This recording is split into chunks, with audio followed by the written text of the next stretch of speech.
আসসালামু আলাইকুম শিক্ষার্থী বন্ধুরা, আবারও একটি নতুন ভিডিওতে আপনাদের সবাইকে স্বাগতম। আজকে আমরা অষ্টম শ্রেণীর প্রথম অধ্যায়ের প্যাটার্নের কিছু নৈবেত্তিক নিয়ে আলোচনা করব। এর আগেও আমরা নৈবেত্তিক নিয়ে আলোচনা করেছিলাম। তারই ধারাবাহিকতায় আজকেও কিছু নৈবেত্তিক নিয়ে আলোচনা করব, কারণ সামনে আপনাদের অর্ধবার্ষিক পরীক্ষা, সেই পরীক্ষায় আসার মতো নৈবেত্তিকগুলো আমি নিয়ে আলোচনা করতেছি। তো চলুন বেশি কথা না বলে আমরা নৈবেত্তিকে চলে যাই। তো দেখুন এখানে 2, 3, 5, 7, 11 কিসের তালিকা। এখানে দেখে বোঝা যাচ্ছে এগুলো হচ্ছে কি মৌলিক সংখ্যা।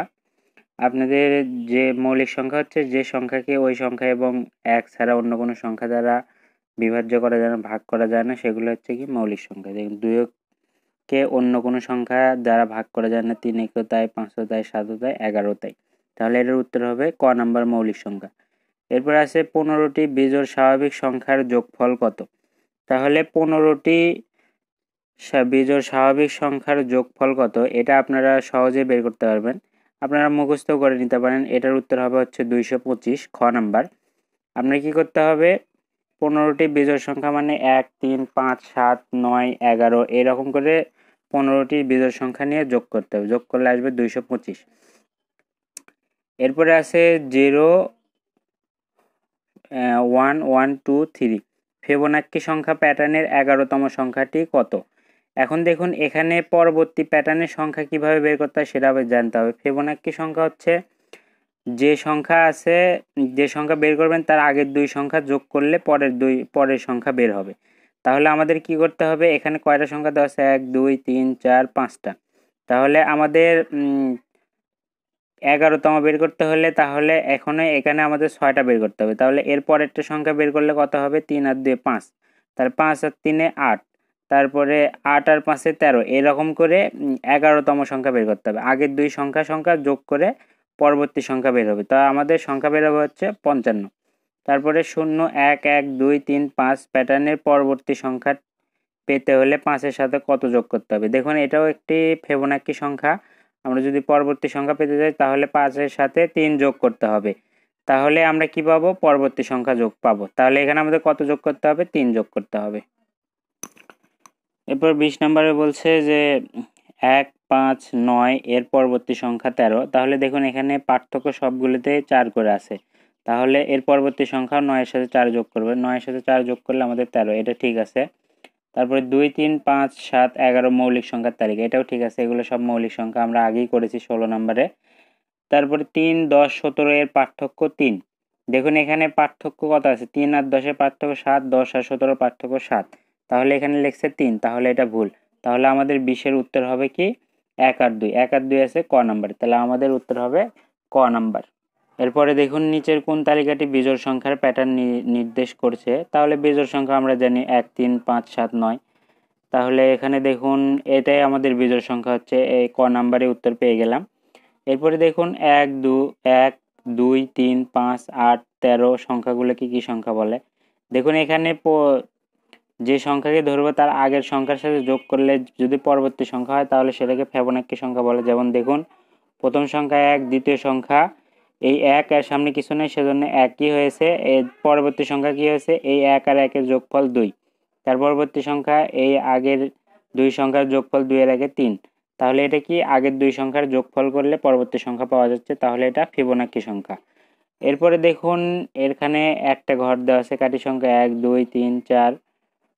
এখানে কাঠির সংখ্যা তাহলে 2টা ঘর দেওয়া আছে, 1, 2, 3, 4, 5, 6, 7।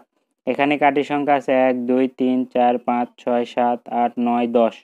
তাহলে বলছে চিত্রের পরবর্তী প্যাটার্ন কি। তাহলে দেখুন এখানে একটা একটা করে ঘর বৃদ্ধি হয়েছে, তাহলে এখানে 4টা হবে। তার মানে আরেকটা কি, এখানে প্রথমে ছিল 4টা কাঠি, তারপরে 7টা কাঠি, তারপরে 10টা কাঠি, তার মানে কি হবে 3 3 করে বাড়তেছে। তাহলে এর পরবর্তীটা হবে কত, 13টা কাঠি। তাহলে এখানে দেখুন 4টা ঘর আছে, 4টা ঘরে 13টা আছে নাকি আমরা দেখে নিই। 1, 2, 3, 4, 5, 6, 7, 8, 9, 10, 11, 12, 13। তাহলে আমাদের উত্তর হবে ঘ। এখন দেখুন 24 নাম্বার বলছে 1, 2 যোগ 2 যোগ 3 যোগ 4 যোগ ... যোগ 60 সমান কত। তাহলে 1 থেকে 60 পর্যন্ত সংখ্যার যোগফল কত সেটা বের করতে বলছে। তাহলে এটা আমরা সহজে বের করতে পারি কি দিয়ে, সমষ্টি সূত্র দিয়ে।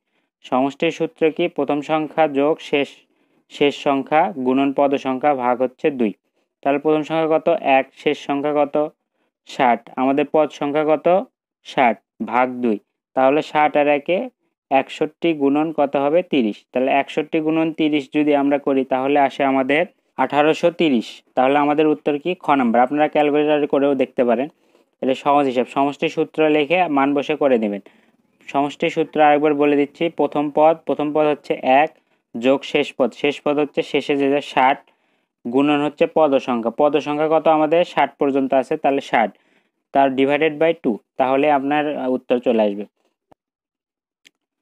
1 থেকে 100 এর মধ্যে কোনো দুটি স্বাভাবিক সংখ্যাকে 2 উপায়ে 2টি বর্গের সমষ্টি রূপে প্রকাশ করা যায়। তাহলে দেখুন এখানে 50কে 2 উপায়ে প্রকাশ করা যায়। একটা হচ্ছে 7-এর উপর স্কয়ার, 1-এর উপর স্কয়ার, তাহলে 49 আর 1-এ 50। আর একটা হচ্ছে 5-এর উপর স্কয়ার, 5-এর উপর স্কয়ার, 25 25 50। কিন্তু 10কে 2 ভাবে প্রকাশ করা যায় না, একভাবে প্রকাশ করা যায়। তাহলে এখানেও 10 আছে, এখানেও 10 আছে, তাহলে এগুলোকে 2টি বর্গের সমষ্টি রূপে প্রকাশ করা যাবে না। তাহলে যাবে কত? 50 আর 65। 50কে তো যায় আমি বলে দিলাম। 65 হচ্ছে আপনার 7 7 49, 7-এর উপর স্কয়ার আর 4-এর উপর স্কয়ার, 49 আর 16 65। আর একটা হচ্ছে 8-এর উপর স্কয়ার, 1-এর উপর স্কয়ার, তাহলে হবে 65 এটা। তাহলে এটার উত্তর হবে ঘ নাম্বার। নিচের কোন ফলাফলটি 9 দ্বারা বিভাজ্য? তাহলে এখানে দেখুন 75-এর মধ্যে যদি আমরা 57 বাদ দিই তাহলে থাকে কত? 18, যা 9 দ্বারা বিভাজ্য। আর এগুলো আপনারা ক্যালকুলেটর দিয়ে যোগ করে 9 দ্বারা ভাগ করবেন, দেখবেন ভগ্নাংশ আসবে। তো এগুলো বিভাজ্য নয়, তাহলে উত্তর হবে কি? ঘ নাম্বার। তারপরে নিচের কোন সংখ্যাগুলো পূর্ণবর্গ সংখ্যা? তাহলে পূর্ণবর্গ সংখ্যা কি? যে সংখ্যাকে আমরা স্কয়ার আকারে বা বর্গ আকারে প্রকাশ করতে পারি। তাহলে 4কে আমরা 2-এর উপর স্কয়ার দিয়ে বর্গ আকারে প্রকাশ করতে পারি। 16কেও আমরা কি করতে পারি? 4-এর উপর স্কয়ার দিয়ে বর্গ আকারে প্রকাশ করতে পারি। এরপরে বলছে নিচের সংখ্যা প্যাটার্নটির আলোকে 28 থেকে 30 নং প্রশ্নের উত্তর দাও। তাহলে 1 5 9 13 17 ডট ডট মানে চলতে আছে। তালিকাটি সন্নিহিত দুটি সংখ্যার পার্থক্য কত? তাহলে সন্নিহিত দুটি সংখ্যার পার্থক্য কত? এই দ্বিতীয় সংখ্যার থেকে প্রথম সংখ্যা বাদ দিলে 4, তারপর তৃতীয় সংখ্যা থেকে দ্বিতীয় সংখ্যা বাদ দিলে এটাও 4, এটা থেকে তারপরে চতুর্থ থেকে তৃতীয় বাদ দিলেও 4, তাহলে আমাদের পার্থক্য কত হবে? 4। তাহলে উত্তর হবে আমাদের কত? খ নাম্বার। এরপর তালিকাটির পরবর্তী সংখ্যাটি কত? তাহলে এর সাথে যেহেতু পার্থক্য আমাদের 4 করে, তাহলে 17-এর সাথে 4 যোগ করলে আমরা পরবর্তী সংখ্যাটি পেয়ে যাবো। তাহলে 17 আর 4 কত? 21, তাহলে আমাদের উত্তর হবে খ নাম্বার। তারপর তালিকাটির নবম সংখ্যাটি কত? তাহলে দেখুন এখানে আমরা কয়টা সংখ্যা পেলাম? 1 2 3 4 5, তারপরে 21 একটা পেলাম, 6। তাহলে 9টা সংখ্যা বের করতে হবে। তাহলে 9টা সংখ্যা যদি আমরা বের করতে হয়, 6টা পাইছি, তাহলে 7 নম্বর সংখ্যা হবে 21 আর 4 25। তারপরে 8 নাম্বার সংখ্যা হবে 25 আর 4 29, তারপরে 9 নাম্বার সংখ্যা হবে 29 আর 4 33। তাহলে আমাদের উত্তর কি হবে? 33 নাম্বার। তা আমাদের ক নাম্বার উত্তর। তো এই ছিল আজকের ভিডিও বন্ধুরা। আপনাদের যদি ভিডিও ভালো লেগে থাকে অবশ্যই লাইক কমেন্ট শেয়ার করবেন আর সাবস্ক্রাইব করে আমার চ্যানেলটাকে পাশেই থাকবেন। আর ভালো থাকবেন, সুস্থ থাকবেন। আল্লাহ হাফেজ।